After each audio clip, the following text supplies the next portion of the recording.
Doctor MS Mallik উনি আমাদের ট্রাস্টকে 1 কোটি টাকা দান করছেন। আলহামদুলিল্লাহ। ভারতবর্ষের ইতিহাসে নতুন করে স্থাপিত হলো, ইন্টারন্যাশনাল হয়ে গেল। আজকে বেলডাঙ্গার নাম সারা পৃথিবীময় ছড়িয়ে গেছে।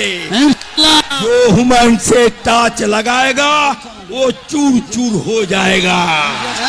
মুর্শিদাবাদের অনল বর্ষী হুমায়ুন কবির জিন্দাবাদ। বীর মুজাহিদ হুমায়ুন কবির জিন্দাবাদ। বীর মুজাহিদ হুমায়ুন কবির জিন্দাবাদ। মুর্শিদাবাদের কৃতি সন্তান হুমায়ুন কবির জিন্দাবাদ। 2019 সালে সুপ্রিম কোর্টের প্রধানমন্ত্রীর যে ব্রাঞ্চ, ফুল বেঞ্চ 5 সদস্যের, তারা দীর্ঘদিন ধরে এই মামলার শুনানি করার পর 2019 সালের নভেম্বর মাসে একটা জাজমেন্ট এসেছিল। সেই জাজমেন্টে কোনো পেপার ছাড়াই প্রত্যেকটা মানুষের অধিকার, যার ডিড এবং ডিডের বলে যার মিউটেশন, কনভার্সন, অর্থাৎ কাগজ কলমে যে মালিক, সেই মালিকানার প্রত্যেকটার অধিকার আছে। সেখানে কি বানাবে, কি করবে, হিন্দু ভাইদের মন্দির করার অধিকার আছে, আগেই বললাম গির্জা করার অধিকার আছে, চার্চ বানানোর অধিকার আছে, তেমনি মুসলমান ভাইদের পবিত্র আল্লাহর ঘর, মসজিদ বানানোর অধিকার আছে। সুপ্রিম কোর্ট যে জাজমেন্ট দিয়েছিল, সেই জাজমেন্টে যেমন উইদাউট কাগজপত্র ছাড়াই, রামলীলার কোনো ডকুমেন্টস ছাড়াই, শুধু বলেছিল মানুষের আবেগকে ছাড়া দিয়ে, অনারেবল সুপ্রিম কোর্টের 5 সদস্যের ডিভিশন বেঞ্চ সেদিন বলেছিল যে এক শ্রেণীর হিন্দু সমাজের মানুষ এখানে বাবরি মসজিদ ভেঙে দিয়েছে 1992 সালে। সেখানে তাদের আবেগকে গুরুত্ব দিয়ে সেখানে রাম মন্দির হবে। আপনারা সবাই জানেন, গোটা বিশ্ব জানে, ভারতবর্ষের আপামর 145 কোটি মানুষ জানে যে অযোধ্যাতে একটা রাম মন্দির তৈরি হয়েছে। আমরা কেউ মুসলমান সম্প্রদায়ের মানুষ কেউ তার বিরোধিতা করিনি। আমি যেদিন 12/12/2024 কলকাতায় আজকের দিনে এই ভিত্তি স্থাপনের কথা, বাবরি মসজিদের ভিত্তি স্থাপনের কথা বললাম, তারপরেই সঙ্গে সঙ্গে দেখলাম কিছু সংঘ পরিবার, কিছু মহারাজ সাগর দিঘিতে একটা রাম মন্দিরের আবার শিলান্যাস করলেন। আমরা কেউ বাধা দিতে যাইনি। আজকের দিনে এখানকার একজন বিজেপির নেতা, আগে জেলা সভাপতি ছিল, এখন রাজ্য কমিটিতে আছে, সাকারপ সরকার, তিনিও সঙ্গে সঙ্গে বললেন বহরমপুরের কোনো জায়গায় রাম মন্দির করবে। আমরা কিন্তু আপত্তি করিনি, বলেছি প্রত্যেকটা ধর্মাবলম্বী মানুষের নিজের নিজের ধর্ম করার অধিকার যেমন রয়েছে, তাদের মন্দির বানানো, মসজিদ বানানোর অধিকার ভারতবর্ষের সংবিধান স্বীকৃত। স্বাভাবিকভাবেই আমাদেরকে বিরুদ্ধে যেটা চক্রান্ত করে PIL ফাইল করা হলো, তারা চেয়েছিল 8 তারিখে ডেট ছিল, তাহলে স্বাভাবিকভাবে আজকে 6 তারিখে আমরা শিলান্যাস করে দিতাম। তারা এটাকে রোখার জন্য স্পেশালভাবে মেনশন করলো 5 তারিখে মামলা শুনানি করতে হবে।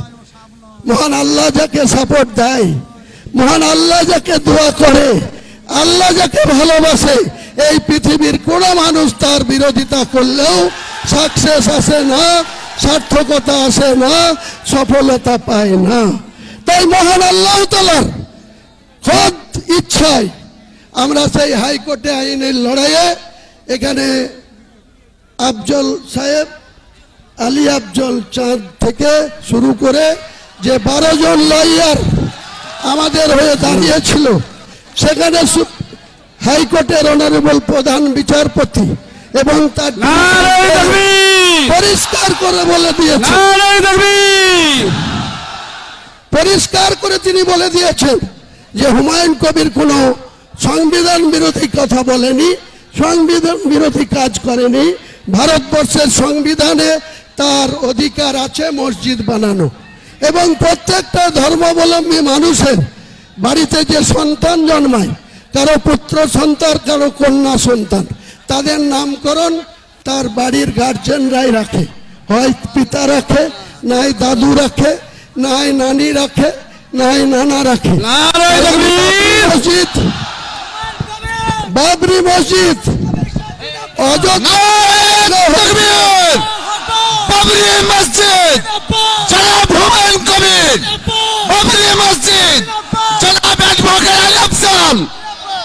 বাবরি মসজিদ যেটা অযোধ্যায় ভাঙা হয়েছিল, সেটাকে বলা হচ্ছে বিতর্কিত ল্যান্ডে ছিল।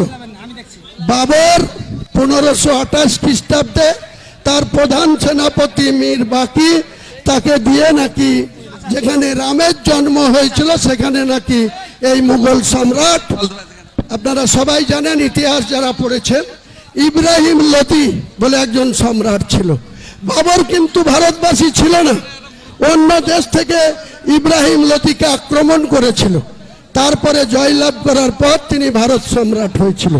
সেই ভারত সম্রাটের একজন প্রধান সেনাপতি মীর বাকিকে দিয়ে এই যে বিতর্কিত বলা হচ্ছে, বিতর্কিতটা 2% ভারতবর্ষের হিন্দু সমাজের মানুষরা বিতর্কর কথা বলছেন। আজকে ভারতবর্ষে 145 কোটির মধ্যে 40 কোটি মুসলমানের বাস। এই বাংলায় 11.5 কোটির মধ্যে 4 কোটির বেশি মুসলমানের বাস। সেখানে আমরা একটা বাবরি মসজিদ করতে পারবো না? এত বড় হিম্মত! আমার মাথার দাম ঘোষণা করা হচ্ছে 1 কোটি টাকা। এত বড় হিম্মত! আমরা কোনো অহিংস নীতিতে বিশ্বাসী না, কোন ধর্মাবলম্বী মানুষকে আমরা ঘৃণাও করি না, অশ্রদ্ধাও করি না। আমার ধর্মের প্রতি আমরা যেমন আস্থাশীল, তেমনি অন্য ধর্মের প্রতিও আমরা শ্রদ্ধাশীল। কিন্তু কেউ যদি মনে করে থাকে মুর্শিদাবাদের মাটিতে উত্তরপ্রদেশ থেকে এসে মধ্যপ্রদেশের প্রাক্তন মুখ্যমন্ত্রী বলেছে एक एक ईटा खुल लेंगी, इतना हिम्मत उमा जी आपको नहीं होगी। बंगाल में जो 37% मुसलमान आबादी है, ये शहीद हो जाएगी, लेकिन ये बाबरी मस्जिद का एक भी ईटा नहीं खुलने देगी, एक भी ईटा नहीं खुल देगी। ये मेरा चैलेंज है। उमा जी आपको चैलेंज कर रहा है। जो मेरा शेर लेने के लिए घोषित किया, उनको भी मैं सतर्क कर रहा है, चेतावनी दे रहा है, जब ऐसा मत कीजिए। अब हुमायूं कबीर को केसग्रह स्पर्श नहीं कर पाएगी। खुद महान अल्लाह ताला सृष्टिकर्ता मुसलमान के पास है, कुरान के हिफाजत के लिए है। ये मेरा जो 1992 साल 6 दिसंबर जो मस्जिद को रिमूव कर दिया, तोड़ दिया, डिमोलिशन कर दिया, वो बाबरी मस्जिद बिलडंगा में बनेगी बनेगी बनेगी। उनका साथ एक इस्लामिक हॉस्पिटल भी होगी 500 बेड में। यहाँ का जो मेडिकल कॉलेज है वहाँ कोई परिसेवा ठीक ठाक नहीं मिलते। एक के बेड में 3 को पेशेंट को वहाँ रखने होते हैं, रुकने होते हैं। तो मैं यही बोलना चाहता हूँ, यहाँ शुद्ध मस्जिद नहीं बनेगी, हॉस्पिटल भी बनेगी, मेडिकल कॉलेज भी बनेगी, एक रेस्टोरेंट कम होटल भी बनेगी, एक पार्क भी बनेगी, एक हेलीकॉप्टर नामने के लिए एक हेलीपैड भी बनेगी। Total budget 300 crore, total budget 300 crore. मेरे को इंडिया को एक बहुत बड़ा शिल्पपति, उनको 4000 करोड़ का फाइल है, वो मुझे वादा किया आपको टास्क में 80 करोड़ रुपया भेजूंगी। तो वो अकेला कॉपी है। भारतवर्ष के मुसलमान के ज्यादा से ज्यादा पैसा है। कौन रखेगी बाबरी मस्जिद, कौन लगेगी इस्लामिक हॉस्पिटल, कौन रखेगी या विश्वविद्यालय, कोई रोकने वाला नहीं है। मैं यही वादा कर रहा है, आपको जानकारी के लिए बोल रहा है। आज कोई पॉलिटिकल बात नहीं बोलूंगी। अगले 22 तारीख आने दीजिए, उसी दिन में बहरमपुर टेक्सटाइल में या अगले दिन होगी, वो पता मिल जाएगी सारे इंडिया को लोग को, सारे बंगाल को लोग को। ताई मेरा ज्यादा बोलने का कोई मौका नहीं है। अली अफजल भाई 2-4 कथा बोलेंगे और कोई कुछ बोलने चाहिए तो बोलेंगे।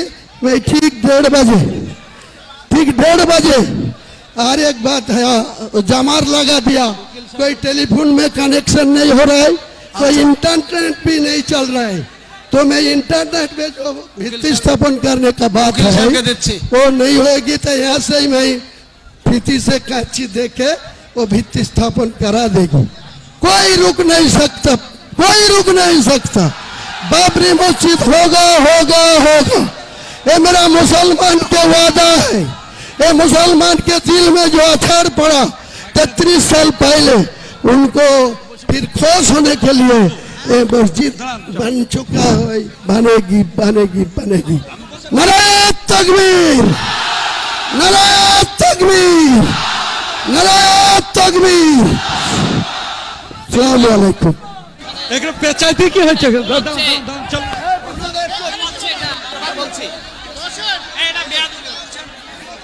আসেন,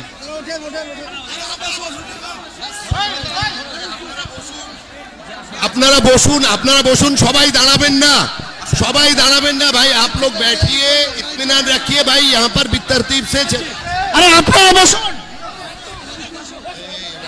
আপনারা বসুন।